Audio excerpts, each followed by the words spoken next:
Hello, I was going to say good morning, good evening, or good night, depending on where in the world you are. This is a late night, well, pre and post coverage of the Nikon ZF. We have word, pretty reasonable word, the Camera Insider, Sony Alpha rumors, Nikon rumors, and I got a source telling me not too long ago that we can expect the Nikon ZF announcement just after or right around midnight. So I'm having this live show for the first 90 minutes from now all the way up until then. I'm going to have a bunch of guests on, and what we're going to do is we're going to talk about the latest leaked specifications for the Nikon ZF. We're going to look at the latest images, and we're going to ask a few questions. And you know what some of those questions are. Seriously, a micro SD card slot? That sounds a little strange, but dual SD card slots, that's a good thing. We're going to look at the specs and all that, and I'm going to introduce my guests in just a short moment where we can talk about it. I have filmmakers, photographers, giving you a good range of different viewpoints, so not just mine.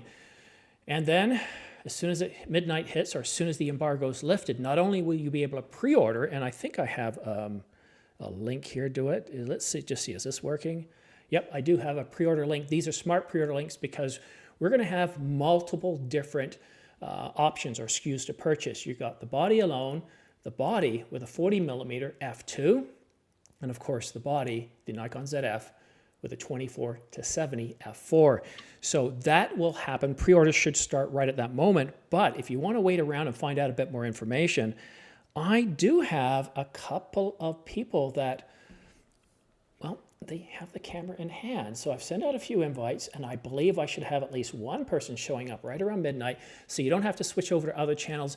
You can stay right here and ask people who've actually had the camera in hand, what it's like to operate.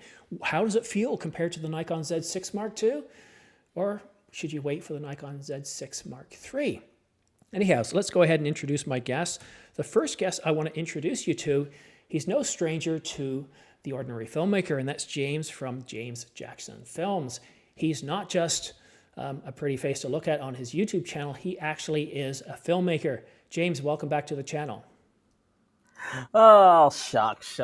No, oh, thank you, Simon. As always, man, I always love doing these streams with you. The conversations are great, man. So I'm happy to be back. Great, and I look forward to your viewpoint as a videographer, as a filmmaker, a director. Glad to have you on the channel again. Welcome back. And also returning to the channel is Magnus Video Production. Magnus, where have you been? We haven't seen you for a while. You've got a day job or something? I do have a day job, and that day job keeps me very busy, but I'm still as passionate as I ever was for all these new cameras coming out, and I'm looking forward to what actually gets announced tonight. So, Very good. I want to bring up one question by Chris before we introduce our third guest, and I think it's very, very germane. How are they not breaking their NDA? Well, if you notice what I said earlier is once the embargo is lifted, so once the embargo is lifted, what you'll see is you'll see a ton of videos on YouTube. You'll see press announcements. You'll see everything. And at that point, people are freed up and allowed to talk about it. So it's a tough thing because I do reach out to a few people. They can't tell me anything. They can't even confirm they're going to be on the channel, but they'll usually say something like, well, you know, we'll see what we can do. And you never know until the last minute. Now, the last time around, I had Tony Northrup on, and we were talking about, I think it was the Sony a7C II and the a7CR. We've also had Jordan Drake on from DP Review, which is now Petapixel, and a few others. My memory's not the best, but we've had some pretty famous people who have hands-on with these cameras. And that's what I want to do. I want to give you, I cover rumors, I cover the news and rumors, and that's a lot of fun. But once we get to the announcement, I want to really pass the baton to people who actually have the camera in hand. And with that said, let's hand it over to our next guest. Oh, that's the wrong thing. Didn't want to press that button. Switch applications. Here we go. Peter Gregg. Peter, welcome to, this is your first time on my channel, is it not? I don't think so, but the only thing that I'm thinking is you said there was going to be food. I don't find the food anywhere. I've looked everywhere. Wait, there was food? Yeah, There was it's in the food? green room with the lobsters and the turkey and the chickens. Right. That's what he told me. So I'm looking for the food. Where's the darn food? You got to go to the green room. It's right there. Now, all joking aside, now, Peter, people don't realize this, but you were a professional photographer for decades, and Tell us a little bit about what you did, but also the types of cameras you've used. Come through film, through the beginning of digital, weddings, portraits, event photography that's not weddings. And so I basically owned the entire Canon catalog. So I'm intimately aware with their cameras, their dealings and stuff like that. And eventually I went to YouTube, and here I am. I'm right here on YouTube with you guys. Well, terrific. It's good to have you. I do want to say a special thank you to one company that really helped me out earlier this year, because I was, and Peter can tell you this, it's when it comes to video, audio really matters. And Sennheiser sent me their profile mic. This is it right here. And what's impressed me about it, they're not paying me to say this, although I did say, if you send me the mic, I'll use it in every video. But I've been doing it for a couple of live streams now. And one thing I got to say is, this is $129 for the microphone and a stand. But if you actually spend $200, you actually get a boom mic, which is the setup I have. There's no software. I have this Shure. I think it's the MV7. I have that as well. It offers some more capabilities. It's got a slightly higher price, well, about $100 more. But this one here, there's no software. It's easy to use. My wife is going to come home at about midnight. You're going to hear the dog. Well, you probably won't. The dog will come running downstairs. It's very good at blocking out the sound. So I like to use stuff in my videos so I can talk to you about them and you can actually listen and hear what it's about. But enough of that. Now it's all about the Nikon ZF. So, no, that's a sensor. Here we go. So these are the latest rumored specifications, or supposed leaked specifications, and they come to us from multiple sources. We have Nikon rumors, Sony Alpha rumors, and actually the Camera Insider as well. And, looking at these specs, guys, some things that stand out to me is 24.4 megapixel full frame, but it's a backside illuminated sensor, so that's really nice. You get better low light performance, less noise. It's got the XP7 image processor, 30 frames per second, but that's JPEG and HEIF. We don't know what the RAW is going to be. Video specs, well, you know what? What I want to do is I want to go to the next slide, because I actually had a source who gave me some information. I put some of it in the previous video that I put out earlier today. And you see the stuff in green? This is what I was able to confirm. 24 megapixels. They didn't say 24.4, and sometimes they're just rounding up. It's a conversation. 24 megapixel full frame backside illuminated sensor. And the pixel shift, they were able to tell me that it's 96 megapixels. So we know the resolution of pixel shift. Round of applause. Thank you, Peter. And Peter does clap pretty loudly sometimes. And I didn't even touch my hands. There he is, Peter. Yeah, there we go. So looking at these specs, what else do we know? Well, IBIS, it's gone back and forth, but we know it's definitely 5-axis IBIS. And you'll see Nikon rumors had some of this stuff too, but what I'm able to do is confirm it's not just leaked. This is actually coming from an actual source, so we know this is real. Now, interesting with video, 4K, 24, 25, and 30 frames per second. They didn't confirm whether it was cropped or not, but this person didn't have any information about 4K 50 or 60. It doesn't mean it doesn't have it. You got to realize this, the information I'm getting, the source that I'm getting it from, they don't always have all the information, but what they have, it's always accurate. And the announcement just after midnight, 12:01, 02, 3, 4, 5. I called the Nikon Z6 Mark II from the same source. It was on or around midnight. It actually worked out to be about 12:10. So I was a little nervous because it didn't seem like my source was coming true, and I had egg on my face. I'd been doing a live stream for hours, and then sure enough, everything dropped. So what else? Well, the kit packages. As I explained in the introduction, you've got three options. You've got the body alone, the Nikon ZF, full frame camera, and then you compare it in a kit form with the 40mm f2 or the 24-70 f4. Now, if you purchase from B&H and Adorama using, where's my links again? I'll throw them up. I'll do that later.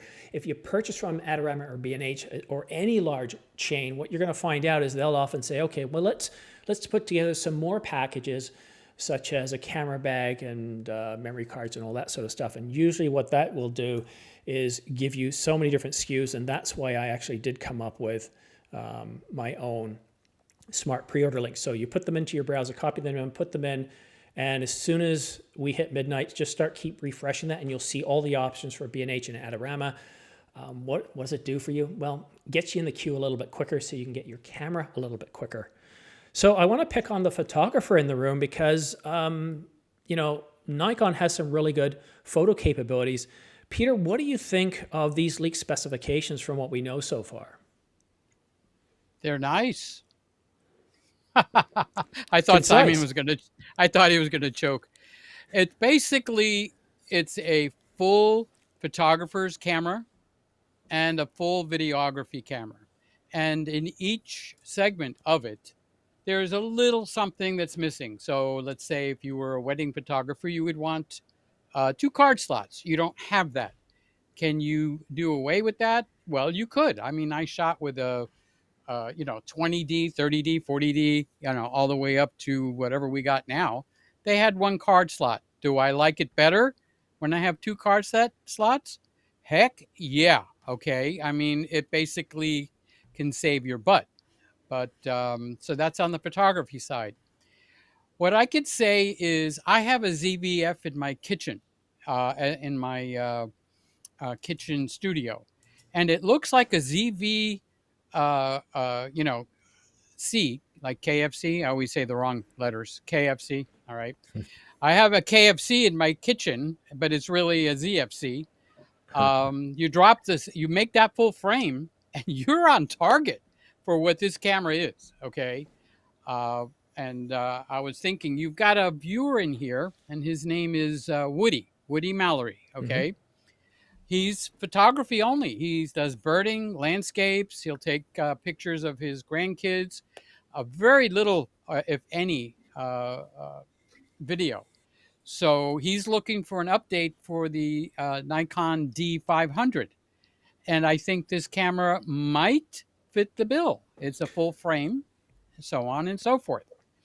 I just want to jump in and correct one thing. Now, according to the latest leak specifications, the camera does have dual card slots. But this is something rather strange, Peter. I shouldn't say I've never seen this, but I've never seen where one of the card slots is actually a micro SD card slot. I'm really curious to know if that's real.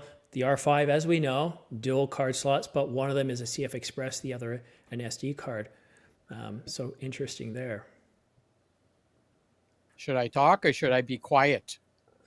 I know you want to say something. Then we'll go over to James. But what are you thinking? Like micro? The micro SD card is a joke.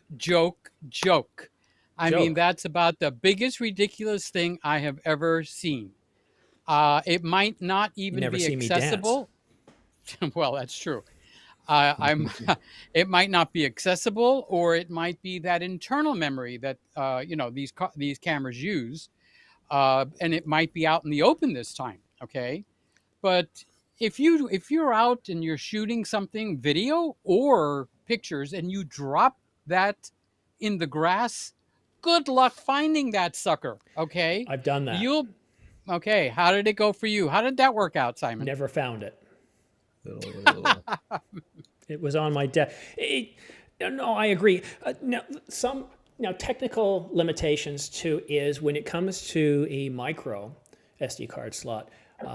If you want to go to V90, there's a bit of a limitation there. There's also a size limitation as you go up in speed. So there are some limitations if you want to get that 30 frames per second.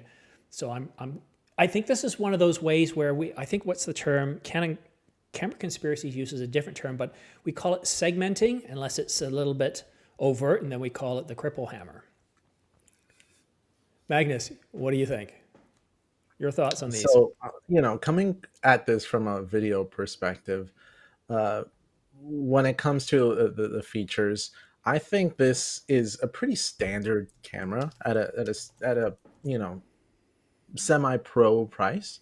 But I really think that this is a camera that, to me, competes in the fact that its form factor is going to be one of those cameras that you really like to take out with you. Like when you go on vacation or when you're out with your friends, that form factor that they're really tailoring to that like classical look, classical camera style, but giving it features that are pretty modern and competitive with today's cameras is something that is interesting.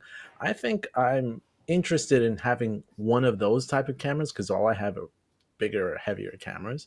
So from this standpoint, I'd like to see what actually gets announced as far as how many of the rumored specs are true, and then possibly take a look. Because I don't own any Nikon cameras at this point, but if I were to step in, this might be a direction.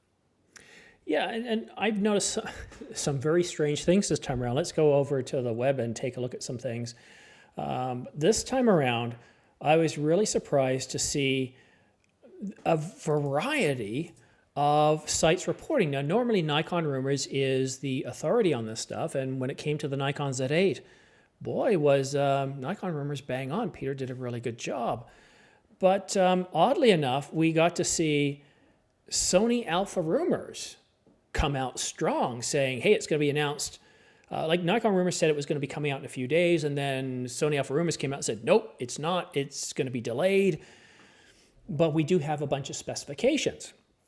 Sony Alpha Rumors said dual card slots. Nikon Rumors said a single card slot. They went back and forth in price and a few other things. And then, of course, the Camera Insider came in and started covering it as well. And it's just been a very, very strange set of leaks. Like normally Canon Rumors does Canon, Sony Alpha Rumors does Sony, but it's really been all over the place. As we're talking about specifications, and I'm going to let James go next, I want to share you the latest images. So these images right here have been showing up for some time on all the major rumor sites, but just a little while ago, look what Peter just dropped for us here. Look at this. This is, if you're wondering what was optional in terms of colors, we have the all-black model, Nikon ZF. You can see where the logo is here. I know it feels weird. I'm used to seeing things on the top here. So we've got the logo there. We can see one of the kit lenses, so there's further validation. And I know it's a pretty smart-looking camera. It's got that retro look, but it's modern as well. And before I do turn it over to James, I just want to say a thank you to Randy for a super chat. Nikon has beat other camera manufacturers with a retro full-frame camera. And that's one thing thank you, Randy, that's one thing we really haven't addressed yet. This is designed as a retro cool-looking camera. But Randy, thank you so much. You have so many super chats, and please don't feel you have to give me a super chat. I'm just happy that you're here, that you're engaging with us. But thank you. Certainly don't feel that you need to offer any super chats. But James, your thoughts on this camera, and I would like to know who you think it's for, and from a video perspective, because you are a filmmaker, a director. What do you think of this camera's video capabilities? Honestly, I think Magnus kind of hit it on the head. This looks like a very standard entry-level full-frame camera from Nikon that is sort of aimed for it, the type in terms of video. It's really aimed, like he said, it's for those family outings, those travel video, maybe some street videos, that people that love, like, you know, these old, like, retro look, that has the old retro looks. And I can definitely see a niche for it. In terms of specs, I mean, like I said, it looks pretty run of the mill. But I mean, at the price of, I guess, just under $2,000, it's kind of what I expected from a camera at that level. And I know there's going to be an audience that is going to appreciate it, especially if coming from a legacy brand like Nikon that has a history in that a lot of people have a history with that brand, especially in the photography side, and even with a lot of those retro cameras.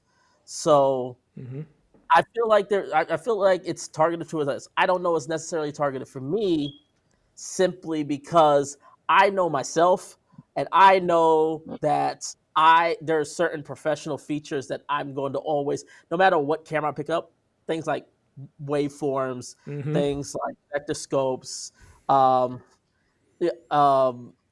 things like that the normal person that maybe that this is cameras for, like like I said, that's more a hobbyist that maybe wants to have a high end, that just wants to get that full frame look, Yeah. but not necessarily for the professional, necessarily something professional. I know this is not necessary for me, but I do appreciate Nikon putting a camera out like this for the people that will enjoy a camera like this. And I know Peter went and grabbed, went and got. He's got the Nikon ZF. Here it is, folks. Yeah.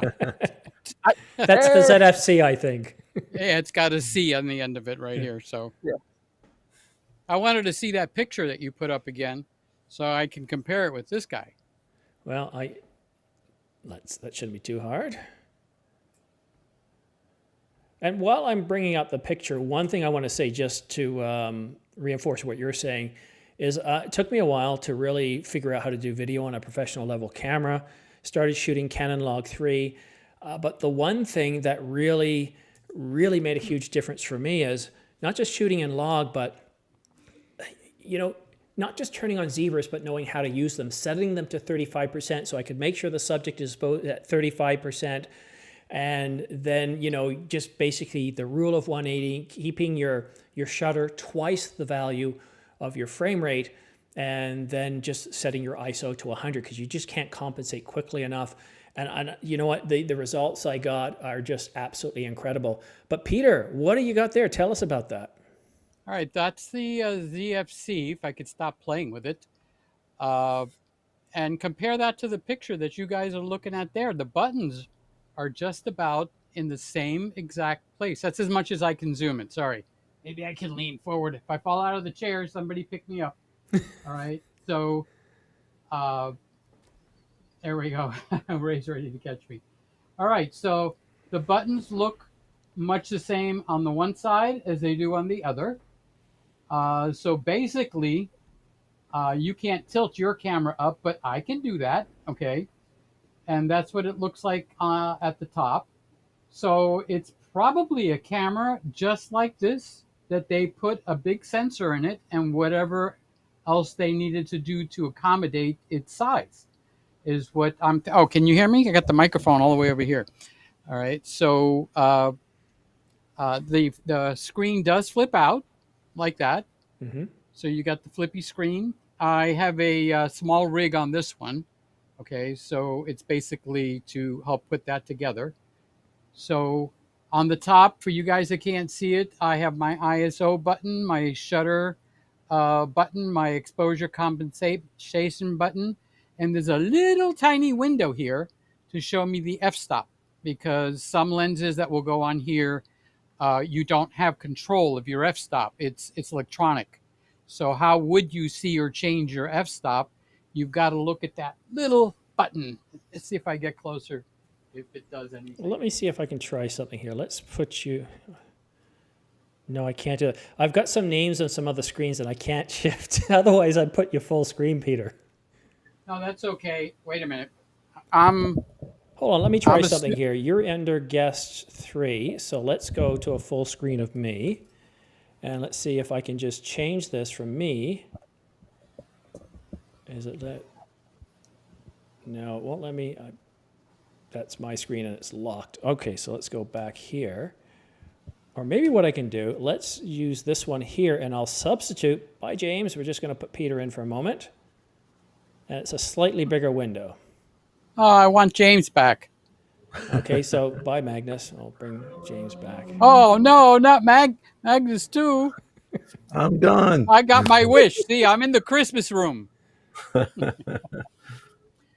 All right, so I'm taking too much time here to show you guys a camera, seriously, but that's what the top looks like. There we go. So you see the little window all the way, let's go over there. That's a window. It's glaring. Okay, that's where you're going to see your f-stop. Because you've got exposure compensation, you've got shutter, ISO, but you don't have the ability to see your f-stop. Okay, so that's where you're going to see your f-stop. So now if I go to the front of the camera, okay, and you compare what you guys just saw, you see how it's got the 3 On your screen left, it's got the 3 buttons. Mm-hmm. And then if I could straighten this out, no, I'm not drunk. I haven't been drinking. There's got the one big button.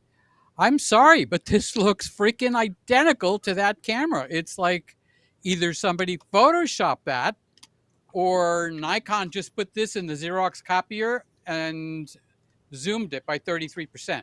Okay. And that's what you wind up having. I'm holding this midair. That's why it's kind of like moving around a little bit. And you're also looking at this on a Sony E10, which I got being pumped in at 1080 instead of 4K. So you take that ZF and take the C off, and then put Simon's picture back up. And good golly, Miss Molly, chicken, winner, chicken, dinner. Yeah, something like that. I need Sly to help me out with that one. All right, so I was just at Fallsview Casino too a few weeks back. okay. And Peter, taking a look at what the spec said is more or less, right on par with that. They were saying that basically it's a better constructed version of the ZFC. Let's take a look at the specs here. Better constructed. They talked about the ZFC design. The logo is moved to the left, and it's got a magnesium alloy body. So once again, Nikon rumors, Sony Alpha rumors were very good with this camera. I actually reached out to Andre. I said, "Are you now covering Nikon?" And he said, "No. I just got this, and I thought I'd run with it." And it was very interesting because we saw the specs kind of going back and forth for a bit. Also, as you showed on the ZFC, there's a top-mounted LCD for aperture display. We don't know if they've changed the size of it. What do you think? Do you think it's the same size, the same part? Well, I think Manny should answer that because he's got so much experience with Nikon. Poor guy. I'm picking on you, Manny. I'm sorry. He's such a nice guy.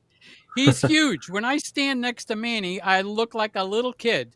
And he's large, but he's so mild and kind. It's just amazing. So I'd say if I were to guess, I'd say that if most of the other things look similar between those two camera bodies, you probably won't have much of a change, if at all, to this new camera body when it comes to the size of that screen, if they're going to keep the form factor similar. Now, if they expand it a little bit, then possibly, but the data that's shown off of that screen will still be limited.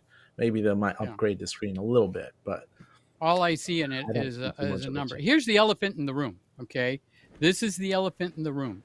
What if they took this camera and put a full-size sensor in it and the body is exactly the same? According to what I just saw, this button, this button, this button, and this button is identical. I mean, wouldn't that be the cat's meow if they just actually just took this body and spruced it up and put a full-size sensor in it? This would be a great size camera. So there's two things that don't fit that scenario. Number one, I can't see it, Simon, so you're going to have to do it. The weight of this camera doesn't even come close to the weight that they're telling you on that list there. Okay. We have two weights. One is 700 grams, and another one came in at around 658 grams. So what I want to do is go back to some of the websites here, and let's see what we have, because things were in pretty much a state of flux for a while. So switch applications here. So this is Nikon rumors. Let's go over here, the latest specifications. And what were they saying? Theirs are kind of jumbled up. They're all over the place. Okay, so we got size. Anybody else see it here? 658. I don't see it there. Let's go Sony. Did they have it? What you have to do with Sony Alpha Rumors now is he's putting out mostly video, so you actually have to watch the video first. See, now they're all agreeing on this. They were disagreeing on that before. Right. 700 grams. So I remember, maybe it was the Camera Insider. No, 700 grams. I saw it someplace. Something could have, and sometimes you see corrections. So 700 grams, it's a pretty standard, you know, it's a pretty standard. Oh, I'm just checking to see if anything's dropped on the side. It's a little too early for that. And They no, they, Right. they, they injected it with some steroids to fatten it up. yeah, and also the price. What I forgot to mention this earlier on. Everyone was saying it was around 1999 US. My sources told me that he believes he remembers seeing 1,996.99. So a little bit less. I had fun with that in my video. I said, "Oh, it's not 21.99. It's not 20.99. It's not even 19.99." And I you know, I'm a bit of a goof at times. I love doing this stuff. I love having you guys here. I love having my guests here, and this is a lot of fun to me. We're starting to get things built up. We're up to 143 viewers. As we start to get to midnight, things are going to peak. And what I want to do is, if you guys have questions for any of us here, drop them in the comment section. I'm watching the comments as they go by. It looks like I'm looking down, sleeping. I'm not. I'm watching all the comments. So we're going to stay tuned and keep an eye on that. But the next question I want to ask my panel is this. When it comes to, I want you to imagine, James, that you just got an incredible promotion. You are now the president of Nikon, Global Nikon in Japan, and you're in, what city? Hiroshima. Let's say you're in Hiroshima, right? Or Nagasaki, or one of these cities. And you've been promoted, their camera division. What would you do differently with the Canon, the Nikon ZF? What would you do differently? Nikon putting me in charge. Oh, they're in trouble. They would. They're in Yay! trouble. Things are really bad if they put me in charge. But look, if I was in charge, I gotta remember who they're. And I think because I remember the last time when we were on your Nikon stream with the Z8, Yes. you know, and we had the representative of Nikon there. It's like it's clear they have a core base that they're first trying to solidify first before going into more of the video space, which is obviously where my peak and my interest would be. So I don't know. I personally, I don't know, because now I was like, I'm picking up a reticle. I think for me, I think if I could just put out a very good fast readout sensor camera that can shoot in a good codec in 10-bit 422, shoot 4K 60, no crop, and maybe just try to put out a new log curve just to do something different, because their log curve that they have in terms of video is just limited.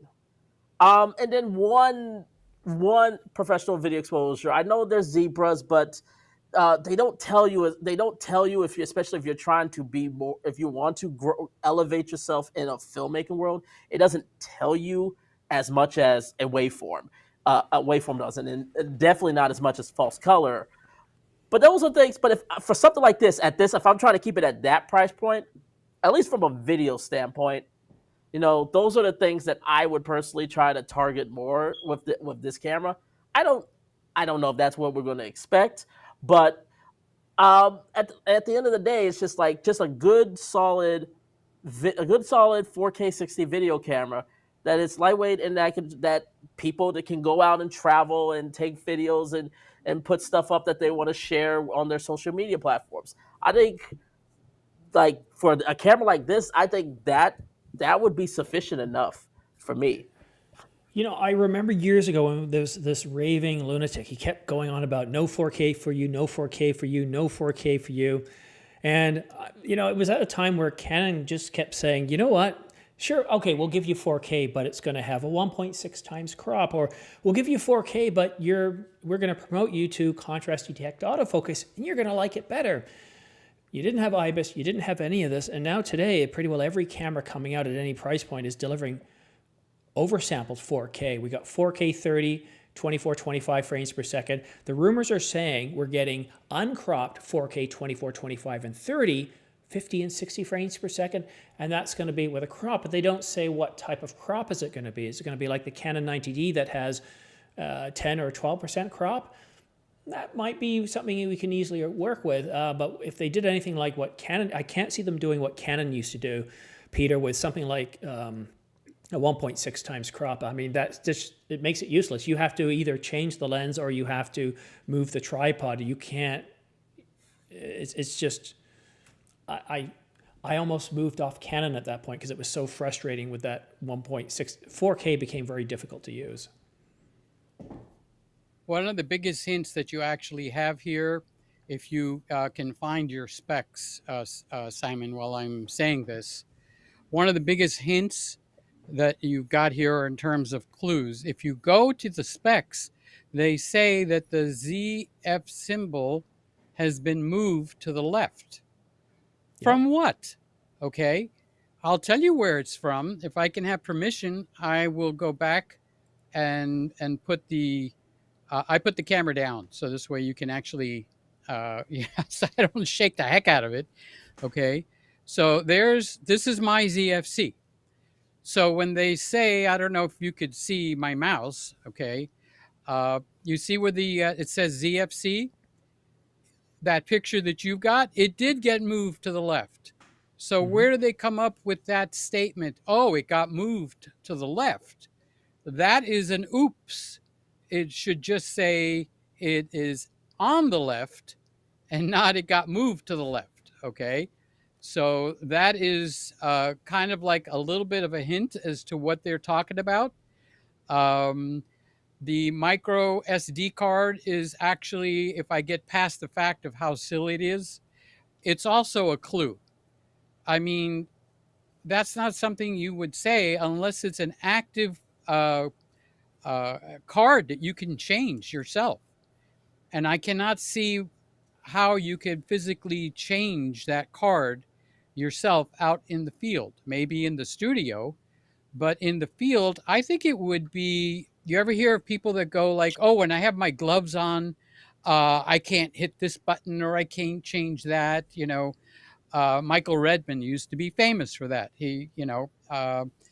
And so now what if you're wearing gloves? You can't change your micro SD card, you know? So go ahead, Ray. I don't want to hog the show. So speak up, say what you want to say. James?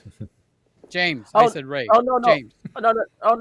no! I was just going on. I was just sort of making the point that you're saying that the difficulty of trying to get a micro SD card out of the camera, like in conditions out there, it's not fun. It's not fun. And what if it pops out like a toaster? Where is it? Next door? You know? And if it doesn't pop out at all, what are you going to need? Tweezers to pull it out? I don't think it's an operational card. I think it addresses the internal memory of the card. So maybe you can actually run the camera. And if you don't have an SD card or something, you might be able to use it as an emergency. Or the person that had that camera that reported that one time, remember, these are rumors. None of this stuff is for real, okay? We got to keep that in mind. That card might not be accessible. You might look all over the place for it and never find it, okay? Well, Peter, I want to make mention as to what Nikon Rumor said, because Sony Alpha Rumor said it's dual cards. And then Nikon Rumors came out and said, oh, you know what, my mistake, it is dual cards. I didn't see it. And he didn't go into details as to how he didn't see it. I mean, this would irritate people because a lot of people, even if you're not a professional, you're going on a once-in-a-lifetime trip, and maybe to you, going to Italy is a once-in-a-lifetime trip, or the United States, and you just want to record to both card slots so something doesn't happen. If it's just one of those internal cards that's designed for, system backup or something, that would be a little bit irritating. This is still $2,000. This is still, I wouldn't call this necessarily affordable. And when we look at this audience for this channel, which is, I'd say 65% is outside of the United States and some 50% are ESL speakers, we look at something called exchange rates and tariffs and customs, and $2,000 very quickly becomes $3,000 in Australia or New Zealand or Canada. And it's not like, oh, well, yes, but they they get paid that much more. Well, no, it doesn't really work out that way. It just becomes that much more expensive. So $2,000 is still a lot of money. And I'm not saying there isn't a lot of value. We've got, I think, 24.4 megapixels. 24 is a good size for most people. And it allows for the option of 6K over sample 4K. Backside illuminated, that is also nice because you have better low light performance. 30 frames per second, we're seeing this in every camera, 30, 40 frames per second. I believe it's limited to a few seconds, like 3 seconds. The ISO range, not bad. Now that's probably dropped down to 100 to 25,600 for video. And the LCD and EVS specs have the same resolution and refresh rates, all that stuff as the Nikon Z6 Mark II. And that's what we're going to get to next. Video. I like these video specs. They're pretty good. 4K 30 frames per second, 4K 60 if it isn't overly cropped. To me, I think 10-bit 422 is important. H.265, it has its advantages. If you have a newer computer, it doesn't take a $10,000 computer. It only takes a $500 or $700 computer. It's the encoding on the chip that really makes it a whole lot faster. You don't need a boat of a machine. Autofocus points improved over the Z6 Mark II. It's going to have some computational autofocus capabilities that we saw on the Nikon Z8. And it's going to have a mechanical and electronic shutter.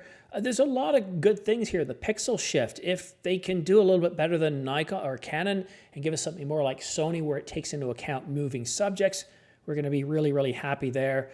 And if you do like this camera, the only negative thing is it's going to start shipping sometime around November. But now the next question I want to ask you, James, is, and maybe this is out of your wheelhouse because I know you're more of a cinematographer, you use higher end equipment, but a lot of people have brought up comments about, well, where's the Nikon Z6 Mark III? The Nikon Z6 Mark II, let's take a quick look at the price here. BH Z6. I'm almost out of my eye. I thought that was the camera already announced. Got another hour no, to it's go. a GFX. Yeah. Well, hour. yes, less than an hour. Let's try that again. Nikon Z6 II. What's going on here? Somebody's acting up. Typing slowly. I need some typing music. This is what Letterman would do. He was always crazy like that. All right, can somebody else get me the price of the Nikon Z6 Mark II? I need an aisle check, please. Aisle check. Nikon Z6 Mark II. Randy, can you get the price for the Z6 Mark II? Because he's pretty good at finding this stuff. Roy, you're out there too. Look at that. 1996. How much? So it's the same price. It's the rumored price of this. Okay, let me ask you a question. Are you looking at it on B&H? Yes, sir. Yep. Can you see if they have a used one there? No, I had enough trouble just getting here. Not you. I was talking to James. Let's see here. Use. We are in the used market. Open the camera. Open the camera. 17. And so 1756.95 used. okay, I have seen the Z6 that I have as low as under $1,000. And I have seen the Z6 Mark IIs in the $1,400 box. Okay. So these prices that are coming from B&H and Adorama and stuff like that, they're staying close to the line. But can I get controversial for a second, Simon, or you want me not to? Go ahead, Peter. You have the floor. No. If you say no, I won't. Okay. No, I know you're trying to make a point, so go ahead. The point that I'm trying to make is Nikon is not coming to play ball. And if they're not coming to play ball, they're going to hurt at the cash register. And what happens when a company gets hurt at the cash register? Now, let me tell you, I've got 2 Nikons in this room, so I'm a Nikon fanboy, so I'm not bashing Nikon. However, if they can't make the money, either the company that owns them is going to offload them or they're going to close down. So you brought up the Z6 Mark III. The Yes. camera that's coming to the game should be the Z6 Mark III and not this ZF baloney. Okay. Now, I have the ZFC. I love the camera. Would I like to see it as a full frame? Yes, I would. I really would. As a matter of fact, I probably would buy it. So before you guys take out your arrows to shoot me dead, all right, I'm looking at this from a marketing position. If I came to the game tonight and Simon brought his R5 or R5 Mark II, and I think Manny's got an R5. I know he doesn't have the Mark II. You know, I'm not sure what you're shooting, James. And I came with a ZF camera. What kind of a game would I be playing with Yeah, you guys? but we wouldn't do that. If you were going to bring the R5, I'd bring the Z8. It's just a different ball game. And I know a lot of us, we look at the Z8, we go, wow, that's a nice camera, but it's a little pricier for me. Nikon, what's the Z6 Mark III refresh going to look like? What are you doing with the Nikon Z7 Mark III? And a lot of people are very curious. They're looking at this camera thinking, hey, you know what? It's right around the same price as the Z6 Mark II. But the Z6 Mark II, what are the card slots in that one, Peter? There's one card slot, and the card slot, this might be important, it might not be, okay, is underneath. That's where the micro card slot might be, because this one's underneath. I'm assuming that the new one is going to have the card slot on the side of the camera at $19.99, $2,000. Okay, I'm assuming it's going to be on the side and not underneath, because that I hate when the cards are underneath. For tripods. Right. Yeah. It's for anything. I don't want the card right sitting next to the battery like good buddies in an elevator. You know? But you see, here's the thing. And who says here's the thing? I hate that. I'm taking other Look at people's the buttons, catchphrases. Simon. No, look at this. So you've got a CF Express Type B, and especially with Gen 4 now, you've got write speeds, sustained write speeds of over 3 gigabytes per second. We don't have many out right now, but you've got a lot of speed there with that CF Express Type B. And with the micro, you don't. With the SD, you don't. So that CF Express for the same price, the Z6 Mark II, gives you an awful lot in terms of your raw processing power, in terms of video. I think that's really, really exciting. And that's why I want to know what the Z6 Mark III is going to have. We don't have the specs for the Z6 Mark III at this point. We have no rumors. I was really hoping at the beginning of the year that we would see a Z6, Z7 Mark III being announced September, October. Now, with the ZFC coming out tonight, we aren't going to see the Z6 Mark III this month, but there's still October. There's still a chance, but I hear crickets chirping over at Nikon Rumors. There's nothing in terms of the Z6 Mark III. But Magnus, what do you think the Z6... I'm going to flash up the specs here. Let's just use B&H since we're here. These are the specs for the Z6 Mark II. What would you do? Again, if you were a design guy at Nikon, what would you do with the Z6 Mark III, and how would it be a step above the ZF camera?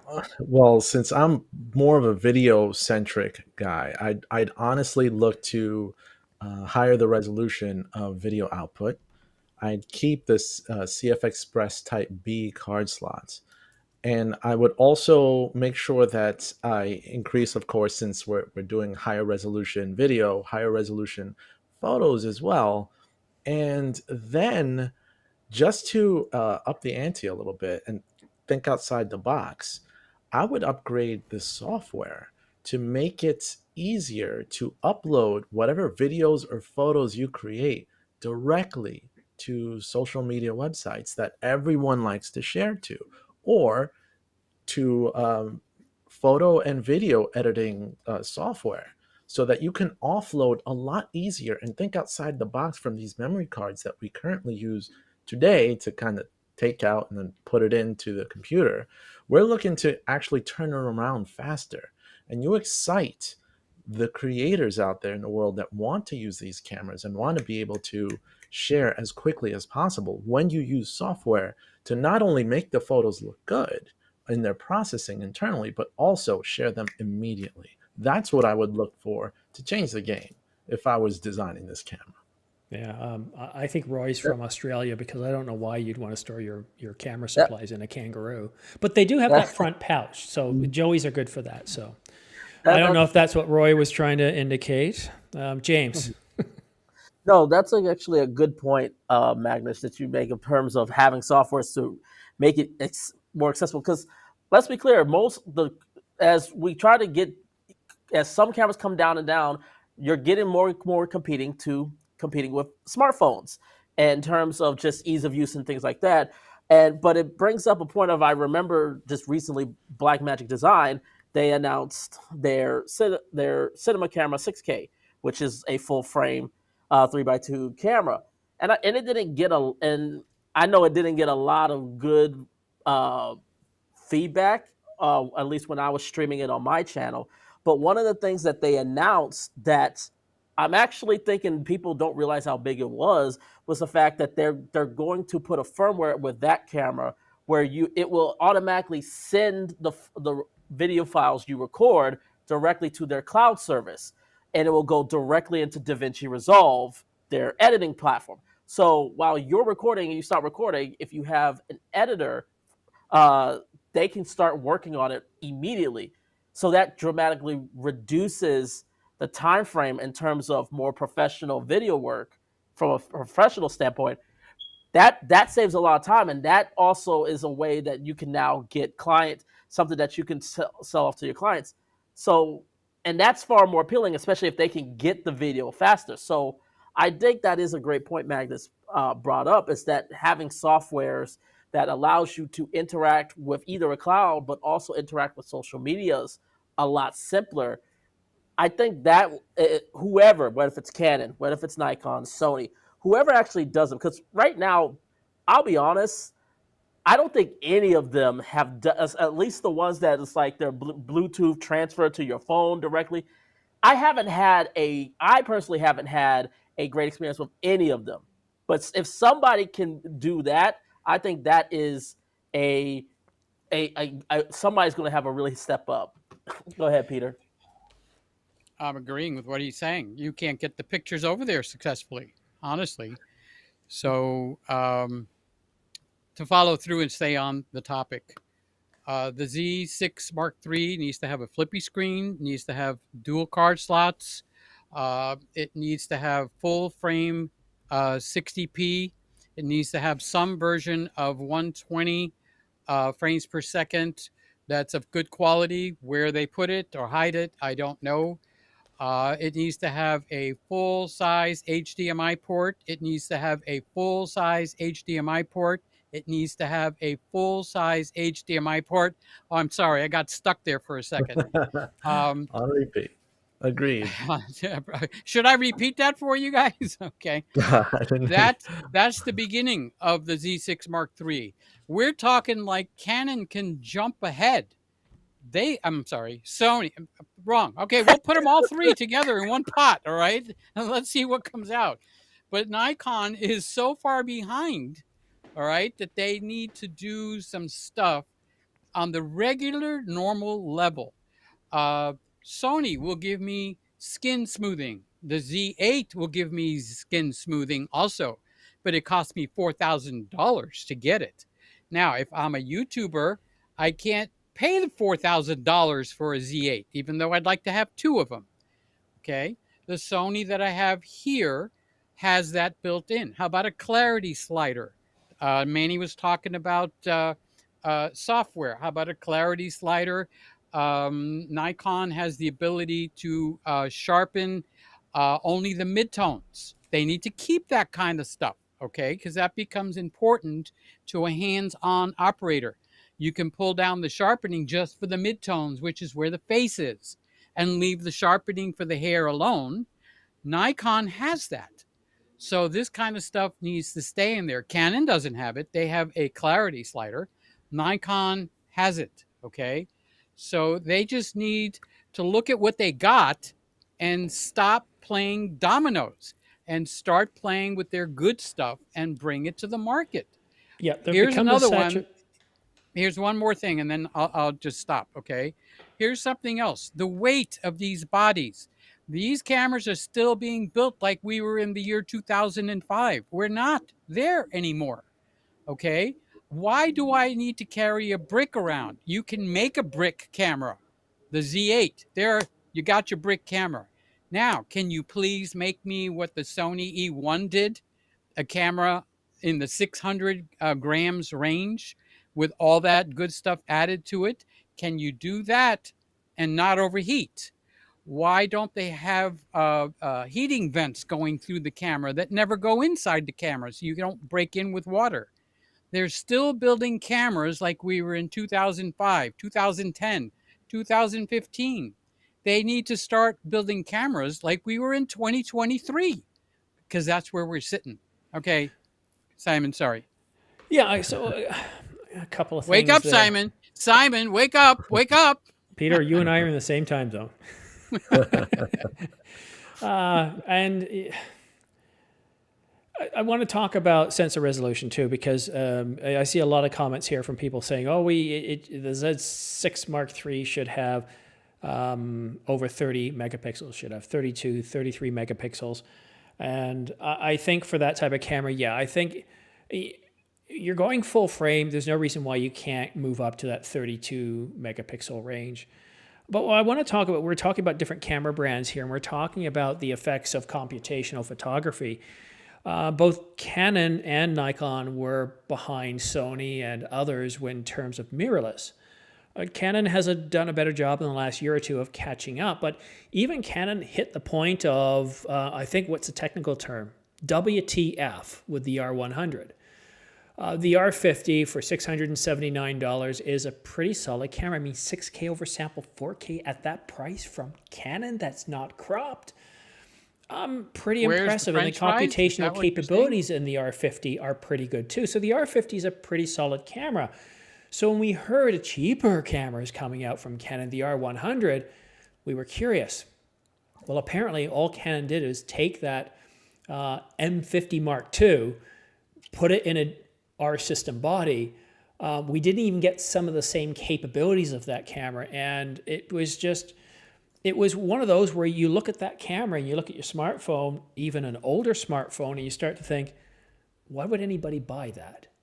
And so they do have to get to a point where they have to realize that to take a picture with a phone and do what you need to do with it is pretty easy for people, and they have to compete with that.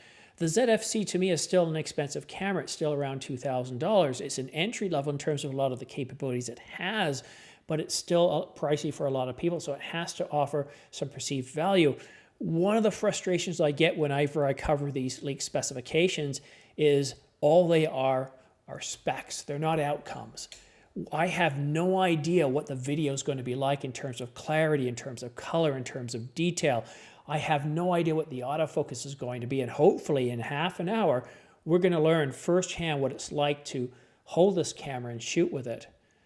Yeah, there are some frustrations. I think on the Nikon side, it's taking longer than expected to answer the competition, such as the A7R5, the R5, the FX3, the FX30. But you know, the ZFC, I don't think it's a terrible camera. That micro kind of bothers me a little bit, but if we look at the R8, it's a single card slot, right? Don't even have a micro, it's just a single card slot. And if you look at the ZFC, it's just a single card slot. You can ignore the micro if you want. Peter? Oh, okay. I didn't hear what you said. I was asking you. Can you put, while we're talking, put up a picture that's interesting instead of all those words? I can't read any of that stuff. Put a picture up there that can catch my attention, because I like to talk to cameras. I do that all day long. Okay, there you go. Okay, now look at the buttons on that new camera. Okay, look where the button release is for. Oh, they got it side by side right there. I was going to put up my camera. Look at the buttons. They're almost identical, the ZFC and the ZF. So somebody in the comments, by the way, I did see somebody mentioned Tim Hunter. You mentioned the Z30. Didn't the Z30 has a live stream? The Z30 overheats. The Z50 overheats. Okay. So, in order to get out of the overheating, and where do I get that from? I mean, am I just talking right out of my butt? No. Randall Brander, he's got these cameras. He takes them out just in car rides, and the cameras overheat. So, you want to be taking pictures on your patio with overheating cameras? So, the R8, Justin at Baby Back Maniac, a leftover channel, okay? He took his brand spanking new Canon R8 out of the box, charged it up, took it from his house, went on his patio. The camera overheated in less than 3 minutes. So, what's the point that I'm trying to make? They could keep making new cameras, but they got to make new cameras that don't overheat. Is that such a hard thing to bring to the table? So, this ZF, all right? If that sucker overheats, it's a fail.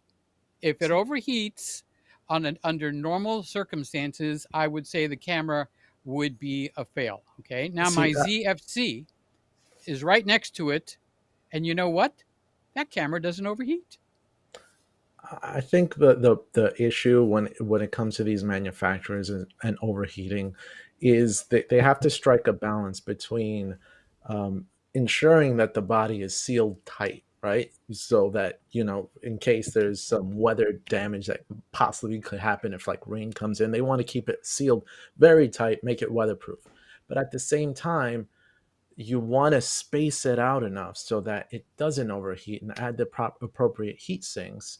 And a lot of that has to do with the fast readout speeds that you would have with like higher resolution sensors in terms of video, if you're recording high resolution video, or downsampling to a 4K from a higher resolution, or you're taking raw photos really fast.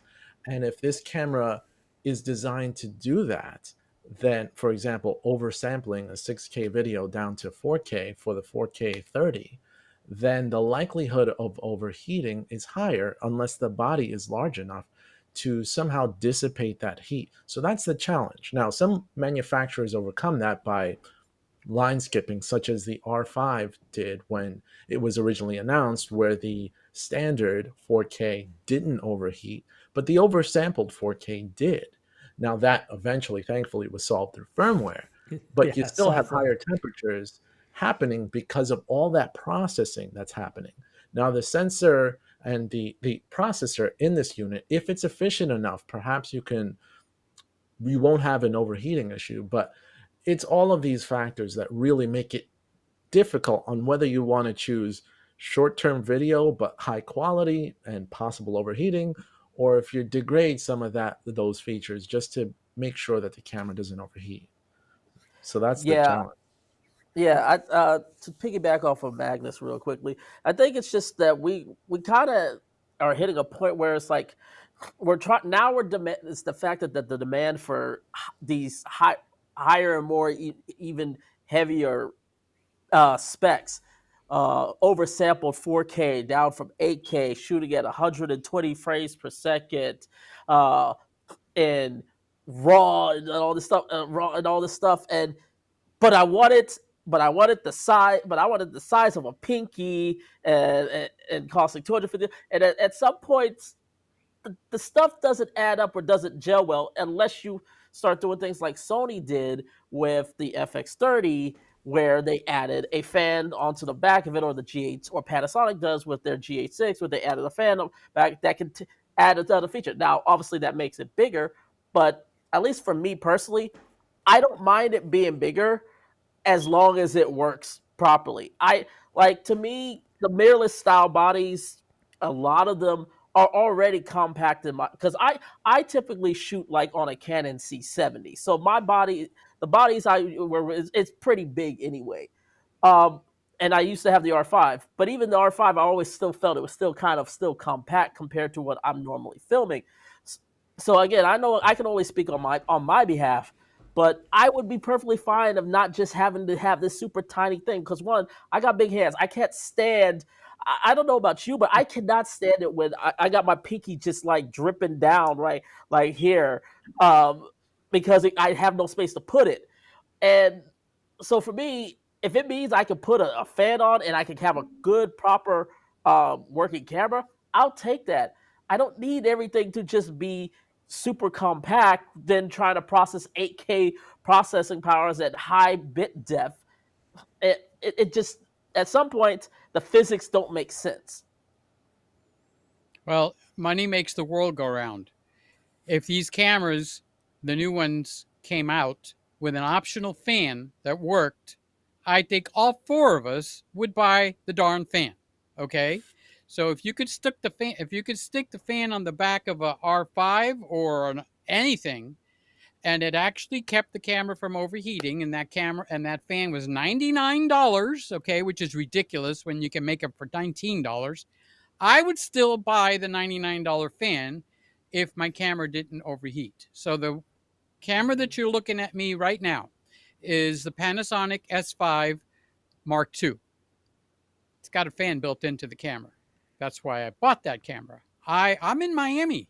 I don't want to go out and flip hamburgers and have my camera overheat because I'm trying to put cheese on my burgers while they're on the barbecue and my camera is overheating, and now I got both hands that I've got to deal with at the same time. Okay, let me buy a fan. Make it $100. Make it work. Don't sell me a fan that don't work. Okay, seriously. And the fan could even have a suction tube that it plugs into, so it pulls air right out of the camera without even having any water get into it. I mean, that's what I meant when I said we're in 2023. When you watch an orchestra, they got these xylophones across the back where they ring the bells. These are tubes that hang down. Why don't they have a string of tubes inside the camera that go open at the top and open at the bottom? Water can run through them. It won't bother anything. But heat will rise through, come out, and the cool air will come in. I'm a wedding photographer and I'm making suggestions on how not to make a camera overheat. That is about as ridiculous as you can get. You might as well get an electrician tell you how not to get the camera overheat. These guys go to work every day. They get paid. Make a camera that does not overheat. Right, Simon? Yeah. Some do it better than others, and some do it eventually after a couple of years, right? I think one of the biggest problem is miniaturization, but then we just had a discussion about making things smaller. So what do you want a smaller camera? Because if you've got a smaller camera, a plastically camera, it's not going to be able to dissipate that heat. You need a camera that's got a metal body. You need a larger camera to dissipate the heat. So you're generally looking over $2,000 for a lot of that stuff. And so, you know, it's a tough thing. What are you looking for in a camera? Are you looking for a camera that's going to do everything? You want to do 6K over sample 4K, 7K over sample 4K? Do you want to do 30 frames per second for how long? And I think a lot of these cameras are designed for hobbyists. They're not designed for just holding down that shutter button for a half a second, you know, over the course of an hour. They're not shooting 8K video. They're not shooting a lot of oversample video. But from what I see here, the specs, I think if this, and I don't know what level of the construction is, it's supposed to have a magnesium alloy body. But, you know, the Canon EOS R6 Mark I had a magnesium alloy polycarbonate body. So did the R5, but the R6 had a whole lot more plastic in it, so it couldn't dissipate the heat, and it was a big problem. So it's reading between the lines, it's understanding, and that's where, you know, once this is announced, what is Gordon Lang saying? What are all these people saying that have had the camera in hand? What can they tell us, right? And that's, and we're going to know. So again, for anybody watching, the announcement is supposed to happen right after midnight, and so that puts us about 20 minutes away. So Yeah, we're getting close. Just to sort of close out, just one more thing about like the overheating sort of like thing. It also it kind of ties into something else in terms of size and bodies, because you talk about like we're going smaller and smaller, and it points out to a problem that I've had with the design philosophy of Micro Four Thirds. I get why, because Micro Four Thirds, you think Micro Four Thirds sizes, they supposed to be compact, and I've made this point that in terms of I'm talking in terms of glass. If you actually think about it, Micro Four Thirds glass should be bigger because, one, when you have a bigger frontal element, it's easier for the lens to differentiate three-dimensional space, which helps a camera that has a smaller sensor see various depths of field. Also, in terms of like cinema glass, having a longer focal throw. So again, the glass can differentiate different um, different feet or different measurements easier. Helps out with shallow depth field. But nobody's gonna like. But most lens manufacturers are not gonna think about that because they're like, well, nobody's gonna want a bigger lens on cameras like this. So it's kind of the same thing. It's like, well, we know this doesn't really make sense, but people want higher specs, and we're going to still try to sell these bodies. Right. I I honestly, agree. to wrap it up, is I don't believe the ZFC will have overheating issues. And I specifically believe that because of the fact that what's rumored is that the 4K 60 will be cropped. And I really believe they're doing that to avoid an overheating issue. So if you crop it, it's less work on the processor and you avoid overheating. 4K 30 will be full for the entire frame. But if they crop 4K 60, you better believe they're doing what they can to not let this camera overheat. So that's a hint that I'm finding within the specs. So who can read Japanese? I Toyota, definitely can't. Look at this. Nissan, Datsun. No, don't stupid pause. All right, let's go start watching this again. Apparently this is leaked according to Nikon rumors. So let's go through this frame by frame and see. Hey, 24.4, or I'm reading this PSI. wrong and it's 2,440 megapixels. It's a backside illuminated CMOS sensor. So that's correct. So things are leaking, guys. Here we go. Okay. What else do Keep we going. have? Oh, it's got a sensor. Great. So 200. So if I read this correctly, that's 273 autofocus points, and it's Yeah. got a 3D technology. I can't remember. It's a computational capability. Okay, can't I read could that. I could speak to that. Okay. Yeah. When they came out with 3D focusing, I had for my wedding cameras, I went to a D800E, and they added 3D focusing. 3D focusing, believe it or not, is excellent. And the reason that it's excellent is it's able to separate colors. And when I'm shooting a bride, I don't want the candle in focus. I want the bride's face. So with 3D focusing, my focusing at my weddings became magical on the Nikon cameras. So even though I'm slamming Nikon for their business decisions, I am a Nikon fanboy. I love the Nikon cameras. So that is important. Manny, you just said the 60p and the cropping on the surface. I agree with you. Okay, but I will say sometimes, like when you're playing Well, Peter, cards. Peter, let me just interrupt there because this is actually leaked out. So this is going to show us, it's going to confirm specifications on the Can you Nikon make that ZFC. bigger? I know everybody wants to know what's going on. So let me just cover this first. It's only 48 seconds. So you can see there 3.69 million dots, or it's 369 million dots, but no, it's 3.69 million dot OLED. And let's see, they're going to talk about OLED. video here in a little pretty bit. So cool. XSpeed 7 image processor, and look at that ISO. So far, the rumors are bang on. There we go. Excellent. Okay, so it is 4K 60. Good. 10-bit 422, 4K 60, HVEC or H.265, HLG, Right. and Nikon log. So for video folks, that's certainly positive, assuming there's That's no good. overheating. That's very good. Yep. Yep. 30 frames per second stills. Let's go back. That was too quick, guys. Saw raw in there. Raw. Ron Heath, we just don't know the frame rate. They're not saying the frame rate there. What are we actually watching? Is this something that was just released over in Japan or China or something? I was just looking at my Twitter feed, waiting for anything to come through, and it's the Nikon ZF promo video that leaked online. So this is the promo video. Oh, cool. Oh, they spelled Nikon wrong with 2 Ks. No, I'm just kidding. I'm teasing. Well, that would be the lens, Nikkor. Yeah, I know. Are you ready? Now, Oh, I wish I. So I was trying to blow this up, but I would have to put it. Somebody might want to take a Photoshop of this, blow it up, see if there's any other hints. So here we go on Twitter already, and who's this coming from? Take a wild guess.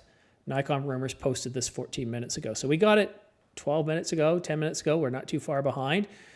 So some of the leak specifications are bang on.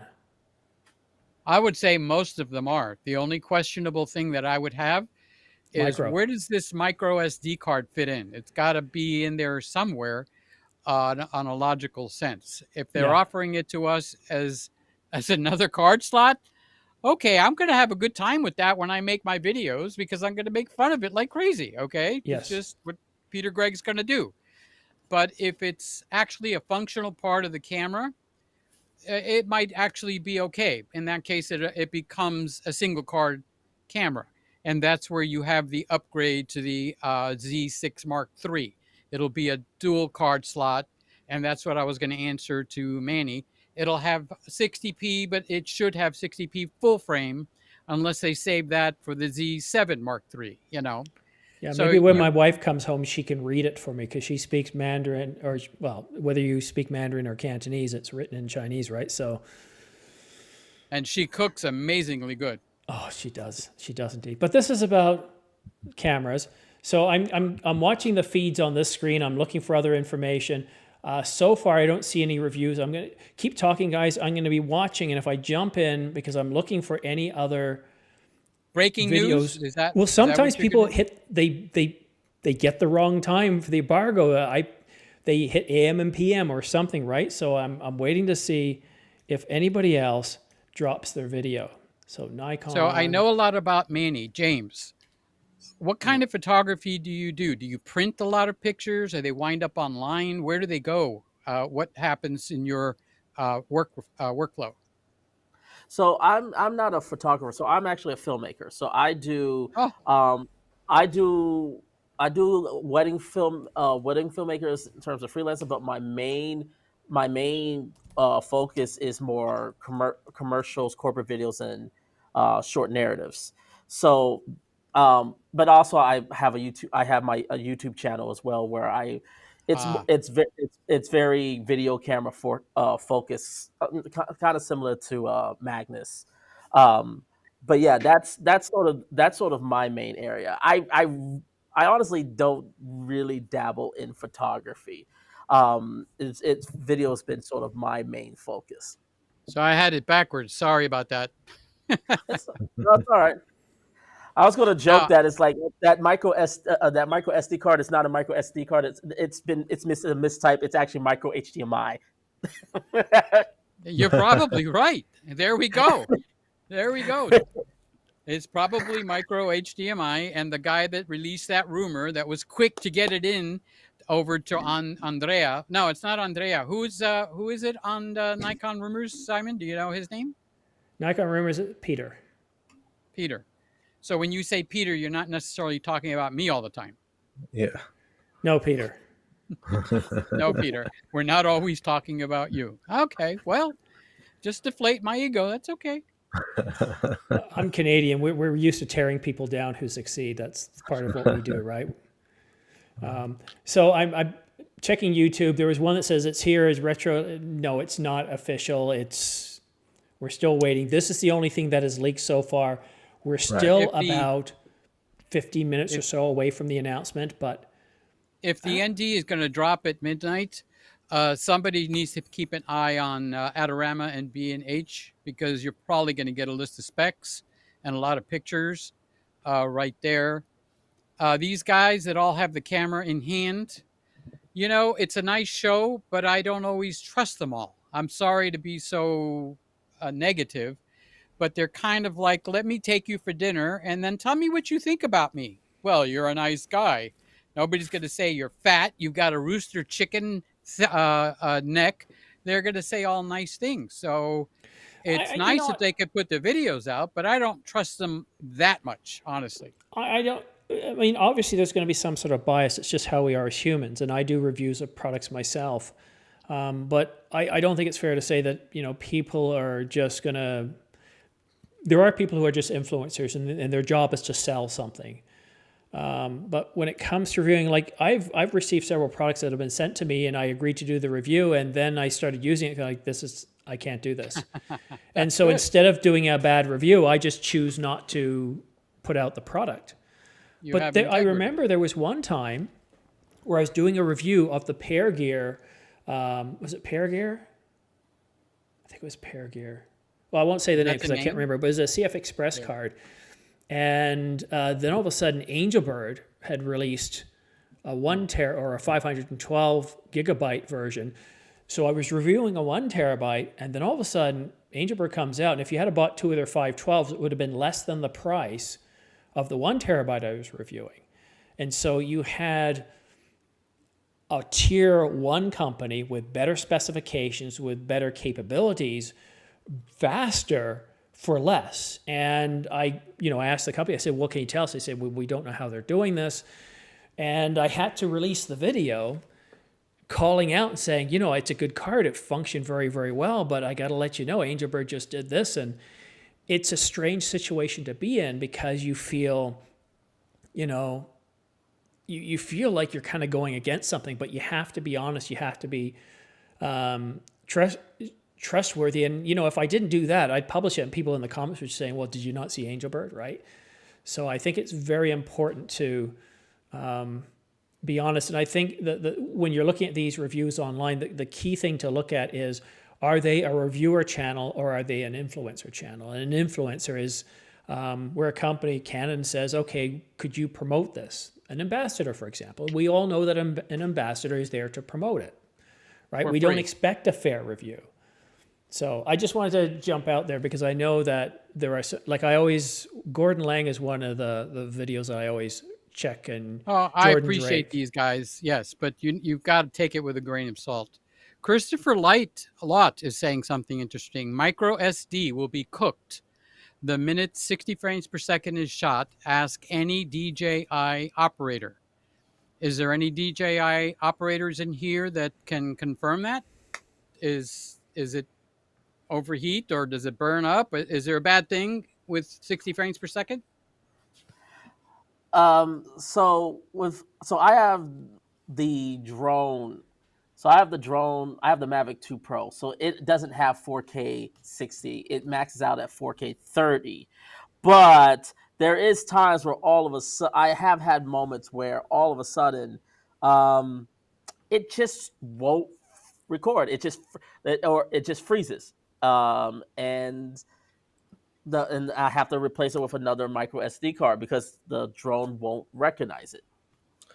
Now, question: is that an issue of having a micro SD card slot in a device that records, or is it the card itself that is an issue when it comes to recording, say, 4K 60 or higher? Again, Would you know? again, I don't know if I can speak on 4K 60 because my DJI it caps out at 4K 30. It has 2K 60, like 2.7K 60. But I believe it's more to do with certain manufacturer SD cards, micro SD cards, because that's why I typically stick with SanDisk if I'm going with micro SD cards for my DJI, because I've had some where I just try to get some. I wanted to get something quick, just off-brand stuff, and it just crapped out. But it's also, I mean, that also happened with a CFX Express. When I first bought the GH6, I was just trying to get something quick because I just got the GH6 and I didn't have CF Express and I wanted to shoot. I wanted to shoot at the highest forms, and I just got this brand. I forgot what the brand was, and all of a sudden, it's like it worked fine for like the first couple weeks. It worked fine, and then like 2 weeks later, I put it in, and the GH6 goes, "We don't recognize this card. There's no card here. Please put a card in here." And I'm like, "There's a card in here," and after that, I went with ProGrade. So I think it's more to do with just there's just a lot of card manufacturers that don't put out accurate information. I think that's pretty much why Lexar sort of went down, because it's like they've had a whole bunch of cards where it's like 1,000, 2,000, but they never, like, they didn't update what the cards were supposed to be. So you never knew what you got. It was sort of a crapshoot of if you got one of the good ones or not when they Yeah. updated it. But Right. I don't know. I don't know if you remember Digital Wedding Forum, James. uh, sounds familiar. Um, Okay, you might be too young for that, but most of the photographers were behind a paywall on digital wedding forums, DWF. James is okay. talking, but I don't hear him. No, I'm here. No. I was trying to mute because I didn't want to interrupt you. That's all. Oh, But okay, interesting. Lexar came out with a bunch of bad cards, and some wedding photographers lost weddings, and we left Lexar by the bucketful, and I left him at that time too. This was 2004, 2005, and I never went back because I don't even want to think about losing a wedding. I mean, that is scary, scary crap. Yeah. Oh, Yeah. yeah, That's absolutely. It's absolutely. It's also why I've basically been. I mean, Simon knows this. I know Magnus knows this. The people that watch my channel knows I am a big. I'm very opposed to the using of SSDs because I was on a wedding where I was recording to an SSD to a pocket cinema camera, and it was showing that it was recording. I gave it up, and then my friend, who was the main videographer, he was the one that was the wedding for. He comes to me, he's like, "Your shots of the wedding of the bridal procession for the reception is not there." And I was like, "No, Whoa! I know it's not recording." And he's like, "Yeah, no, Wow! it's not there." And luckily, we had a whole bunch of other backups. There was other cameras, so it's not like it was just relied on me. But if it was just me, I would be, on floor. So that's why I've had too many bad experiences with SSDs, and that's why I've always been going with internal media storage, good proper internal media. Because yeah. guess what?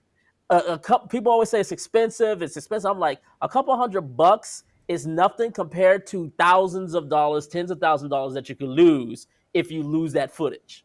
Cat's Yeah, out of how the do you bag, explain guys. to a bride? What'd you say?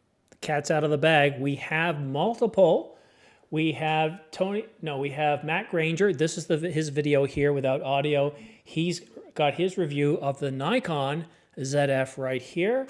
I'm just checking to see who else. He just has his ZF preview. Oh, no, wait a minute. No, sorry, that's from 1 month ago. Dang it. Sorry. Oops. Boy, Cutting it talk close. about pre NDA 1 month ago. Wow. Well, no, if he's talking about rumors, then guess what? He's definitely not got camera in hand, right? I was joking, Simon. I was Yeah. joking. Don't. Oh, look at that. People are just all the nasty comments are saying now. I misled people. But we are close. We are close. It's 57, so any minute now I would expect it. In the past, it's taken up to about 10 minutes past. But based on what we're seeing here, look, this is already leaked. It's Based on what my sources tell 11:57. me. How have you let anybody down? It's 11:57. Well, I Yeah. just found out that two of my guests that were going to come on after the embargo's lifted have gotten cold feet. So Oh, that's one area where I'm letting down. So if how anybody do who's how do we interpret that? Do you think they changed the time or something? no, I can't say, and I probably shouldn't say, but Well, it then looks don't. like, yeah, it looks like that bailed. But you know what? That's the thing is sometimes people get cold feet, and as I said at the beginning, I said, well, it's lined up, but when you're doing live, anything can happen at the last minute. So who knows? Maybe somebody else will surprise us, right? I mean, Back in Nikon the day, Canada joined us on the last one, right? For the Nikon when Z8. you had Jordan come on, I was flabbergasted. I love Jordan. Yeah, I love his sense of humor too. His brother can be a little bit, Gordon can be a little bit, Oh, Gordon Recorded, is freaking yes. awesome. Love that guy.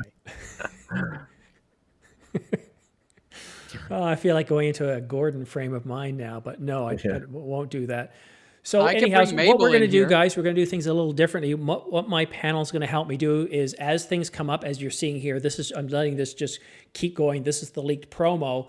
We're going to keep Right. scanning the internet. We're going to let you know what goes on, and we're going to do our best to cover it. So, yep, DP review, Nikon ZFC. That's not the camera we're looking for. Come on, YouTube. No. I said ZF, not ZFC. We're almost there. We're almost there. 59 any minute now. It's a Well, countdown. the We're ZFC ready is to very, go. very embedded, so it's going to be hard to climb over Yeah. ZFC looking only for the ZF. Okay, so honestly, but Yeah, you're gonna the be. question comes down to, would I buy this camera? Would James buy this camera? Manny, if the camera said Canon on it, would you be interested in it? You know, I realize your lenses are mostly Canon, so you're not looking to jump. Okay, B&H has it up on their website, Simon, right. right now. It is live, guys. Let's go right here to B&H and see if it's as quick as it was the last time. BH. And what I'm going to do here is just flash up the Page pre-order not link. found. Page not found. There it Pre-order is. right here. Page I'm not looking at found. it. Look at that. Look at that, guys. Page not You were- found. Yep, you were redirected to the category page because the original content is temporarily unavailable. But they do they're have still it at coming up. Adorama. And it's also page not found. So maybe the same my. guys own the same company. The- Okay, I'm They, gonna leave the country. Downtown camera. How about Camera Canada? So Well, all the videos dropped. Kai looks like I saw Kai, Art of Photography. let us know what you can find out. Oh, here we go. So look at the price. I was off by 4 cents. It's $19.96.95, not $99. The two kit lenses are bang on. The You're resolution, so the not sensor's dependable. wrong. It's 24.5, so much higher resolution. Look at that. Oh, 8K video. Yes. No, I'm just messing around. So my source was What right the about heck are 96. you reading? 8K video. You are a cruel man, Simon. Look at that, Simon, wake up. 96 Wake up, Simon. megapixels. I was right about that, right? People say I get everything wrong all the time. I don't see that. Well, you are off by 4 cents. You're just not dependable. What can I tell you? Yeah, You no, know? that's right. I should just go ahead and end it now. Give it up. Yeah. Uh-oh, Yes, because rumors uh-oh, are always uh-oh, 100%, uh-oh, right? uh-oh. What's going You on are here? going. So the promo video had 4K 60, but this is showing 4K 30. Well, we know the rumors are always right, and they No, said no, this 4K is 60. actually their promo video, unless somebody faked it really well. Maybe Perhaps they did. they're just showing you just the standard 4K 30 full sensor readout. Well, let's check Adorama because you know what? I have actually seen them get things wrong every now and then. I'm on Adorama. They're not showing anything. Yep. Let's see here. And B&H is still doesn't. Their computers have not caught up with their. Here we go. Look at this. So it does have 4K UHD, 60 frames per second, 50 frames per second, but in cropped mode. So it does do 4K 60. The B&H, I would say, is inaccurate. It just doesn't have the full information. Everything we've seen, 120 frames per second in 1080, 10-bit 422. You know, look at this, guys. If some of you want to take turns and look and see what Matt Granger's saying, what Jordan Drake is saying, what Gordon Lang is saying, I'd really like to hear what these guys are thinking. But look at that. You're right. Somebody was right about the screen. It's a 3.2 inch. On the pixel Adorama, if you scroll down a little bit, it's giving a little blurb about each one of these items. So we might find something So, in there that's interesting. That's what I'm doing right now. so heat temperatures. So at least from Kai, what he's saying is, in terms of heat temperature, you get a chance of recording 125 minutes in 4K 30. In 4K 60, it is 50 minutes. There's a high temperature mode. The 4K 30 stays the same at 125, but the 4K 60 goes up to 125. And this is On at the- ambient temperatures of 20 degrees Celsius. So 20 On, degrees Celsius is pretty cool. It's like 71, 72, or 69, 68. It's air conditioned. On Adorama, it's saying 8 stops of image stabilization. Now that caught my attention. James, what do you think? What, you got to say stop 8 times? 8 Yeah. stops Cut. of image Stop. stabilization. I 8 gotta- stops. Go ahead. Yeah, No, no. I was gonna say with anything with IBIS, it's sort of I gotta see how it is because especially with wider lenses that because they typically get it's very difficult, and this is for IBIS in general. Um, especially with wider lenses, it's harder to not to either avoid warping and make it solid. And is that 8 stops uh, including the lens stabilization, or is that just in the camera, or is that in the camera? So Right. I'm pretty sure that's with that. I'm pretty sure that's lens and IBIS working, like Nikon lenses and then the camera working together for IBIS. If I was to take a guess, which is it's up to what I think most people expect now with the modern cameras that have IBIS in them. Yeah, and Uh, the overheating thing is overblown. There's a simple fix. Just move to Canada, and Russia, and Northern Europe. Summer's only 2 weeks, and the rest of the year, you're fine. I mean, I've had the Canon R5 for 3.5 years, and I got to tell you that, there's that week in July or August, and then outside of that, I never had it overheat. Now, where I did have it once get very close was doing a live stream where I went how many hours? But here I've got the R5 now. We've been doing it for 2 hours, 2 hours plus. let's stay on the features for this. This is Okay, why sorry. people are coming in. So on Adorama, it says 4K 30p oversampled from 6K up to Right. 4K 60p video recording, but it doesn't say where it's getting sampled from. And 1080, 120 frames per second, they said P, slow motion.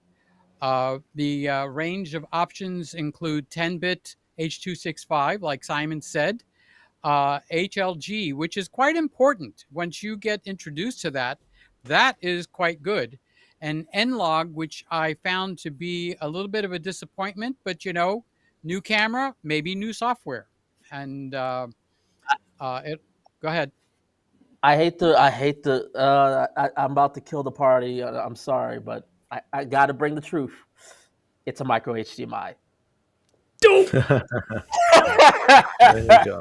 It's a small camera body. The whole thing is micro HDMI.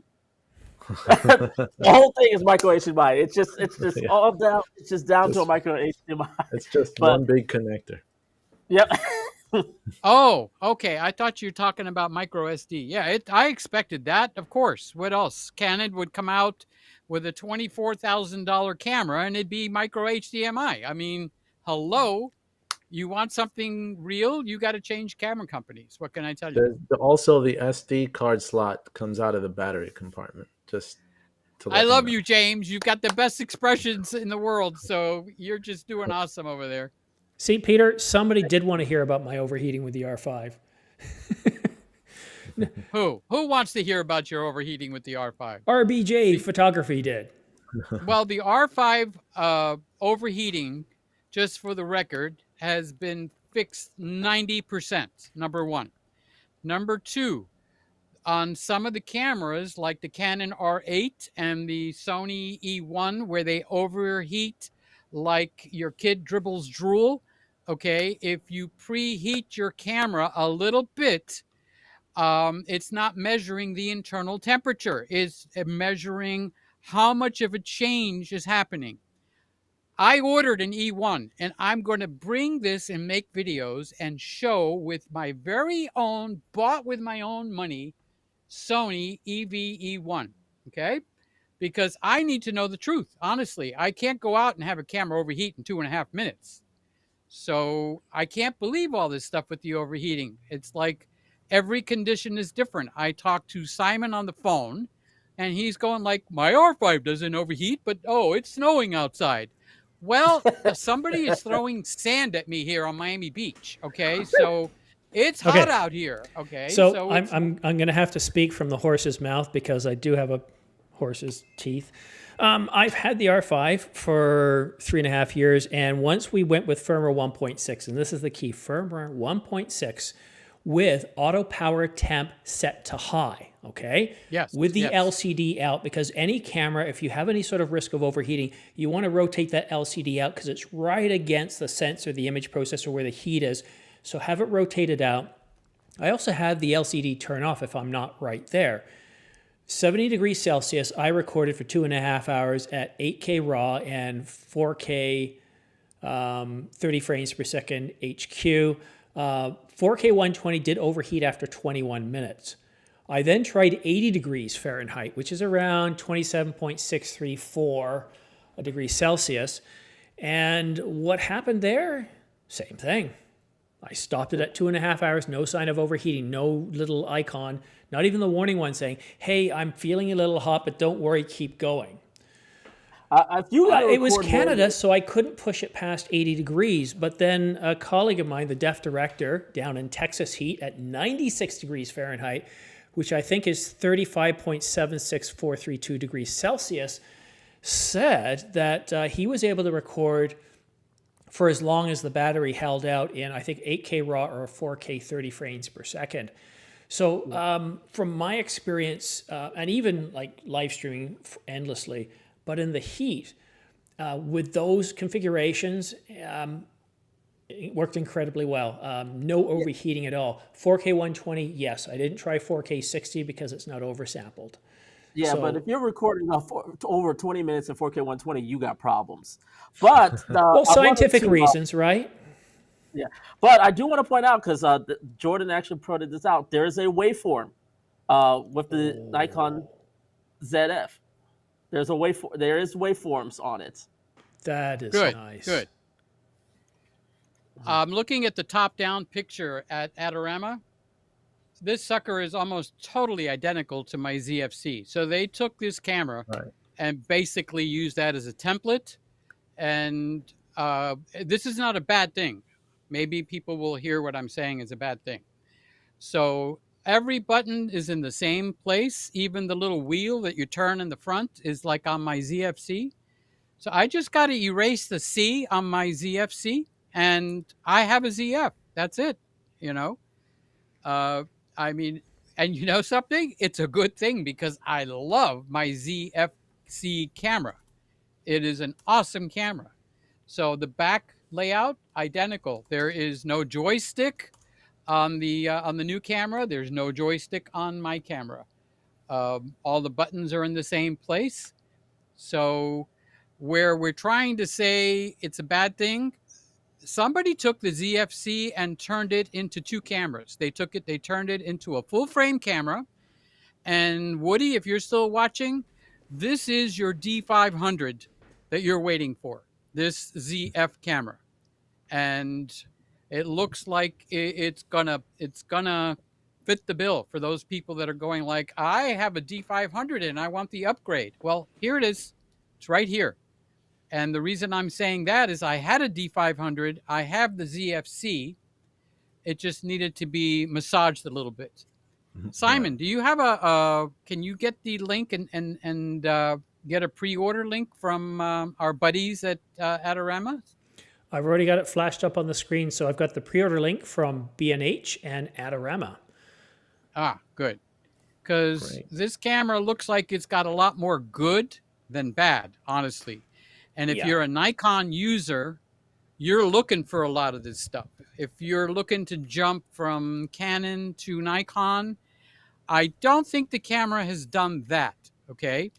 And if you're from Sony and you want to jump ship, I don't think this one did that either. But I think if you're a Nikon user, hey, this has everything you want. And it better have no overheating. And I noticed there's no talk about that micro SD card. I mean, it just disappeared. It's like, hello, did somebody say micro SD? Can we? I'm watching Gerald Undone's video, seeing a recap, and they do have a micro SD card as well as full size SD card. Did he show you where it was, Manny? I couldn't really see it. I saw one of the card slots is by the battery, so you have to open the battery to get into that SD card slot. But I didn't see where battery. Okay. I want to know. Sorry, what was that about the micro SD card? I'd say that it definitely has that as backup recording. I just don't know where it's in the battery slot. It's in the battery. Both are in the battery slot. Both are in the battery slot. Okay. I saw the Ooh, bigger that's bad. insert. Oh God, I don't like that. That takes Yeah. that takes it down to amateur level. When the card and the battery are sitting side by side, they can heat each other up, and the card needs to be a little bit away from the battery, honestly. But that's Right. in my opinion. Now, again, this was one of those design choices where they're trying to keep the camera as small as possible.